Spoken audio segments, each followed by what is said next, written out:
जवळपास गेल्या 3 वर्षांपासून सर्वोच्च न्यायालयामध्ये प्रलंबित असलेल्या शिवसेना पक्ष आणि चिन्हाच्या वादाबाबतच्या प्रकरणाची सुनावणी पुन्हा एकदा लांबणीवरती पडली आहे। सर्वोच्च न्यायालय आज निकाल देईल अशी चर्चा रंगली होती, मात्र ऐन वेळी सशस्त्र सुरक्षा दलांसंदर्भात एक महत्त्वाचं प्रकरण सुनावणीला आल्यामुळे सर्वोच्च न्यायालयाच्या खंडपीठानं इतर प्रकरणांची सुनावणी आटोपती घेतली। त्यामुळे आजही सर्वोच्च न्यायालयामध्ये शिवसेना पक्ष आणि चिन्हाच्या वादाबाबत अंतिम युक्तिवाद होऊ शकला नाही। आता सर्वोच्च न्यायालयामध्ये 12 नोव्हेंबरला या प्रकरणाची पुढची सुनावणी आहे, त्यामुळे या खटल्याबाबत तारीख पे तारीख हा प्रकार पुन्हा एकदा पाहायला मिळाला।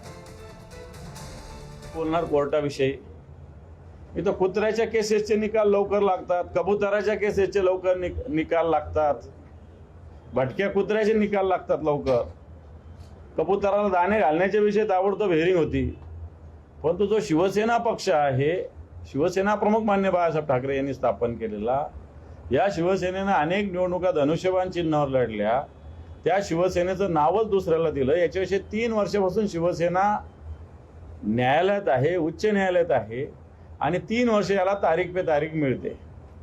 आता न्यायालयावर टीका करणं तेही चुकीचं आहे, परंतु भगवान के घर में देर है अंधेर नाही हीच आता आमची मानसिकता, याच्यावरती आम्ही काय करणार?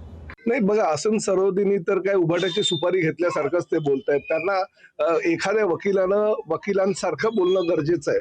धनुष्यबाण ही निशाणी किंवा शिवसेना ही 4 अक्षरं मुख्य निवडणूक आयोगानं आम्हाला दिलेलं आहे, कोर्टानं त्यावर शिक्कामोर्तब केलेलं। असं असताना जर सुप्रीम कोर्टामध्ये एखादी याचिका दाखल असेल आणि त्या याचिकाच्या माध्यमातून काही जर निर्णय प्रलंबित असेल तर नाही आज हा निर्णय होईल, एकनाथ शिंदे साहेबांना झटका बसेल, धनुष्यबाण त्यांच्याकडनं जाऊ शकतं वगैरे अशा प्रकारची वाक्य वापरणं हे निश्चितच एखाद्या वकिलाला शोभणारं नाहीये। त्यामुळे माझं असं म्हणणं आहे की आदरणीय सुप्रीम कोर्ट ज्या पद्धतीने निर्णय देईल ते निर्णय आम्हाला बंधनकारक असतात आणि शेवटी न्यायदेवतेवर आमचा विश्वास आहे।